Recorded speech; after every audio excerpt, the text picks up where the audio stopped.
Hey YouTube, it's Alexi Giovanni and welcome to my Animal Crossing channel.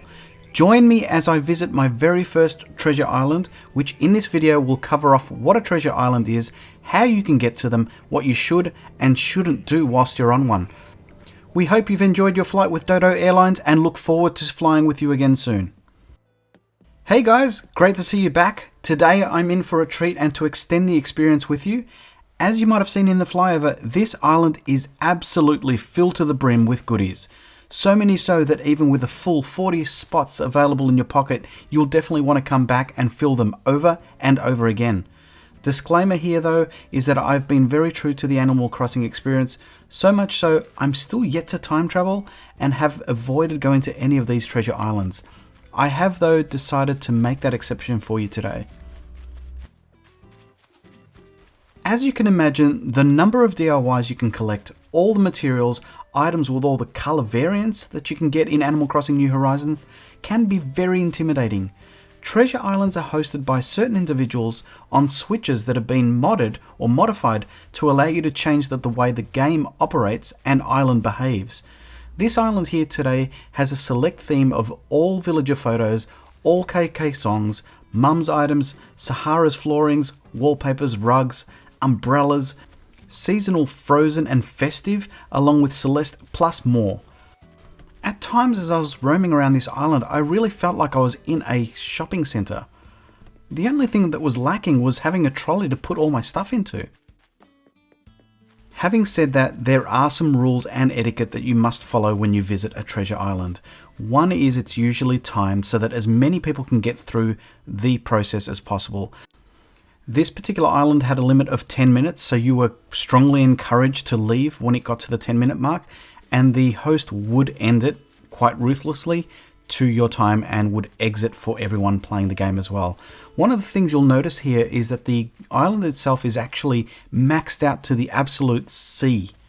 So you can see that the edges, there is no beach, it goes right into the water. And kudos here to the host. This was immaculate when it came to hosting this particular range. It was very easy to shop with, everything was laid out relatively straightforward and logically. And one of the cool things about a modded island like this is that whenever someone would leave or come into the island, the actual stock levels would be replenished for you, so you would always have enough to grab. Another thing that's expected of you as a visitor to an island like this is to make sure that you always trash things that you don't want. It's an etiquette thing, make sure that you don't carry anything that you don't want and leave things lying around that people might accidentally pick up.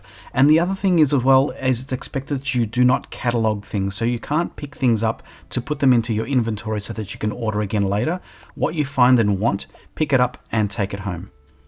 There is an exception to taking things home, and that's with DIYs. It's said that you should learn them on the island, and there were a few times that I was actually booted off due to some connectivity issues where I was landed back at home and I had a pocket full of DIYs that I really wanted, only to find 3 that were left. So I think you're meant to learn the DIYs on the island that you're on and then quickly get out of there so that you can save it as best you can. And the experience that I had with the DIYs disappearing from my pockets is probably the reason you don't want to catalog. So you want to pick them up, take them home so that they are yours to keep. Otherwise, it might be due to this replenishing concept. Another perk of a modded island is the turnip and maxing to the 999 million bells. I must admit it took me 2 to 3 visits to this island to come to grips and have the guts to do this. And you can see that the brothers here are selling turnips for 999,999,999 bells each turnip. So as you make this trade, you're getting a negative return here when it comes to bells, but the actual income is going straight to your ABD. So when you visit back to your island, you'll see an absolutely maxed out bank account. And let's have a look to see what that looks like when you visit the ABD. Now I did have a fairly healthy income when it comes to these savings, but here you can see it's absolutely maxed out. So I really don't know what I'm going to do with this many bells, but I definitely will be giving it back to my family as well as the community whenever I host some visits to my island. Now, it does come at a cost, and when I did take this on, I didn't quite realize what the damage would be. You can see here that there is an achievement that you have completely obliterated. This is the Cornering the Stock Market achievement, which is completely obliterated. You only can get that back when you trade apparently 64 million bells worth of turnips. Now, the one thing to clear off is that this island visit did not cost me anything. Treasure islands themselves are usually hosted free of charge, so don't feel like there is any stigma involved with having to pay money to visit these places. It is a community involvement thing, and whilst it's a bit borderline controversy with doing this sort of thing, if you want to get some items quite easy, it's a fun way to play the game. Now, you might be sitting there in complete horror or in anticipation of how do I get to one of these things, and I'll show you how to do that now. It's worth noting that my first experience with the Treasure Island was using this app that I use for visiting other people's islands who host people for crafting and various other things.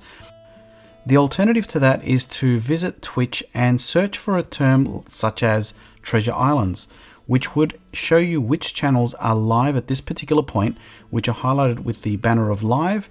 Just click through to any one of those particular channels and you'll see a screen filled with a bunch of islands that are being hosted along with the dodo codes and the number of visitors that are on the island at that point in time. If you're lucky enough, you'll see yourself visit through that stream. You can also choose to subscribe to any one of these particular channels and link your Discord across, and it gives you priority access to some of the private streamed islands, which means you don't have to fight with everyone else who can just visit Twitch and see any one of these at any point in time.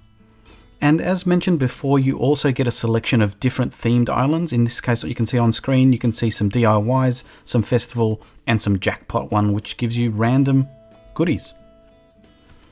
Not all Twitch streamers stream more than one island at a time, but all of the Twitch streamers seem to show the island from the point of view of the hosts. So you'll get to be famous for a moment, like a photobombing of a TV news report. Also, most of the Twitch streamers provide maps for you so that you're not going to get so lost because the islands are so big. So it's always nice to have something to reference if you're trying to get in and out as quick as possible. Here are a few samples of the maps that they provide. And that's it for this video.